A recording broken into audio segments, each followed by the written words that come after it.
Imagine standing at the foot of a cross. The sky is turning dark. People are shouting. Soldiers are gambling for clothes. And in the middle of all that chaos, a dying man speaks.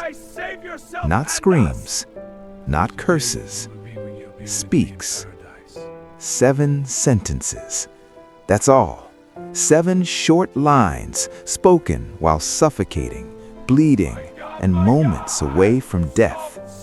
And what he said in those final breaths has confused, comforted, and challenged humanity for 2,000 years. But here's the part most people miss. Those words were not random. They were intentional. And each one reveals something shocking about forgiveness, pain, abandonment, and hope.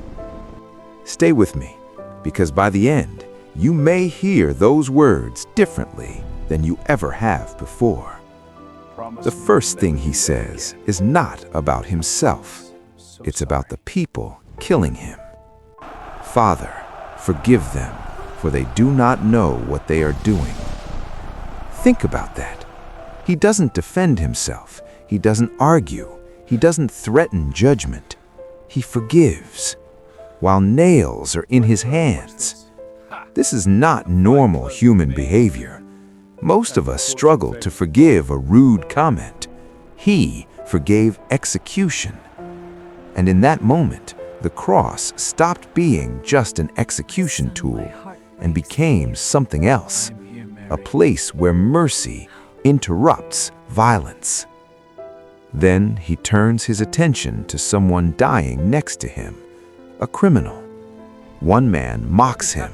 The other whispers, "Remember me." And Jesus answers, "Today you will be with me in paradise."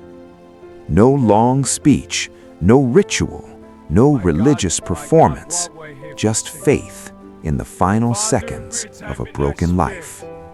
And Jesus responds immediately. That changes everything. It means hope doesn't expire, even at the last moment, even when everyone else has given up on you. Then, through the pain, he looks down and sees his mother. Imagine that scene, a mother watching her son die, and instead of focusing on his own agony, he says, "Woman, behold your son," and to the disciple beside her, "Behold your mother." In other words, take care of her.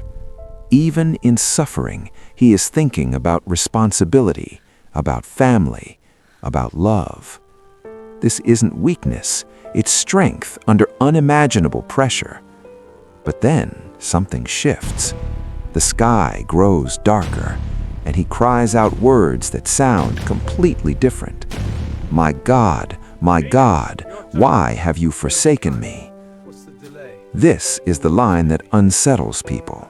Why would someone who spoke of closeness with God suddenly speak of abandonment? For the first time, we hear raw anguish, not calm teaching, not gentle comfort, real pain. This is not a polished sermon. It's a desperate cry. And maybe that's important, because it shows that faith does not erase struggle. Even in the darkest moment, he speaks to God. He doesn't turn away. He questions, but he stays. Then he says something simple. I thirst. 2 words, but they matter. After everything spiritual and powerful, this reminds us of something. He was human. Bleeding bodies get thirsty. Pain is physical. Faith doesn't remove humanity, it meets it. Then comes a line that sounds small, but it's massive. It is finished. Not I am finished. It is finished. Something was completed. A mission, a purpose, a promise. Those words don't sound like defeat. They sound like closure, like someone crossing a finish line. And finally, his last breath. Father, into your hands I commit my spirit. He began by speaking to the Father. He ends the same way. Not with fear, not with panic, but with trust, total surrender. And then silence. The earth shakes. The curtain in the temple tears. A Roman soldier, a man trained for execution, looks at him and says, "Surely this was the Son of God."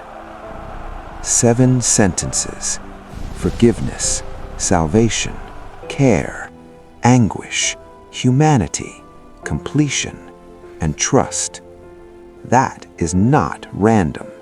That is a story. And maybe the real question isn't what he said. Maybe the question is, why were those words preserved so carefully for us? Because they reveal something about suffering. Suffering doesn't cancel love. Pain doesn't erase purpose. And even in the final breath, hope can still be spoken. If you've ever felt abandoned, if you've ever felt unheard, if you've ever thought it was over, remember this: the final words were not about defeat. They were about forgiveness, promise, and trust. And that might be the most powerful message ever spoken from a cross.